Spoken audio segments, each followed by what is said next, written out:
ನಮಸ್ಕಾರ, ನಾನು ನಿಮ್ಮ ಪ್ರೀತಿಯ ಶಶಾಂಕ್. ನಾವಿವತ್ತು ಬಂದಿದ್ದೀವಿ ತಿಪ್ಪರಿಘಟ್ಟಮ್ಮ ದೇವಸ್ಥಾನಕ್ಕೆ. ತಿಪ್ಪರಿಘಟ್ಟಮ್ಮ ಅಂದ್ರೆ ಯಾರು ಗೊತ್ತಾಯ್ತಾ? ಅದೇ ವರ್ಷಕ್ಕೊಂದ್ಸಲಿ ಭೇಟಿ ನಡೆಯುತ್ತಲ್ಲ, ಅದೇ ಬರ್ಗೇರಮ್ಮ ಮತ್ತು ತಿಪ್ಪನಿಘಟ್ಟಮ್ಮನ ಭೇಟಿ.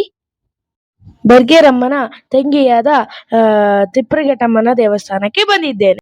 ಮಹಾ ತ್ರಿಪುರ ಸುಂದರಿ ಅಮ್ಮನವರು ಎಷ್ಟು ಅಲಂಕಾರದಿಂದ ಕೂತಿದ್ದಾರೆ.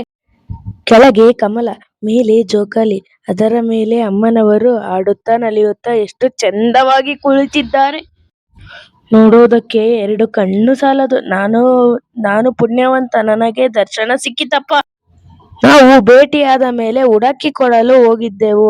ಆಗ ಈ ಅಲಂಕಾರದಲ್ಲಿ ಅಮ್ಮನವರು ಕೂತಿದ್ದರು. ನೀವು ಯಾವಾಗಾದರೂ ದುರ್ಗಕ್ಕೆ ಪ್ರವಾಸ ಬಂದರೆ ಈ ಅಮ್ಮನವರ ದೇವಸ್ಥಾನಕ್ಕೆ ಭೇಟಿ ಕೊಡಿ. ಈಗ ಮಹಾಮಂಗಳಾರತಿ ತಗೊಂತಿದ್ದೀನಿ. ನೀವು ನನ್ನ ಚಾನಲ್ಗೆ ಲೈಕ್ ಮಾಡಿ, ಸಬ್ಸ್ಕ್ರೈಬ್ ಮಾಡಿ, ಶೇರ್ ಮಾಡಿ. ಥ್ಯಾಂಕ್ ಯು, ಧನ್ಯವಾದಗಳು. ಈ ದೇವಸ್ಥಾನದ ಬಗ್ಗೆ ಬೇರೆ ಏನಾದರೂ ತಿಳಿಯಬೇಕೆಂದರೆ ಕಮೆಂಟ್ ಹಾಕಿ, ನಾನು ಎಲ್ಲ ಹೇಳ್ತೀನಿ. ನಮಸ್ಕಾರ, ಧನ್ಯವಾದಗಳು ಎಲ್ಲರಿಗೂ.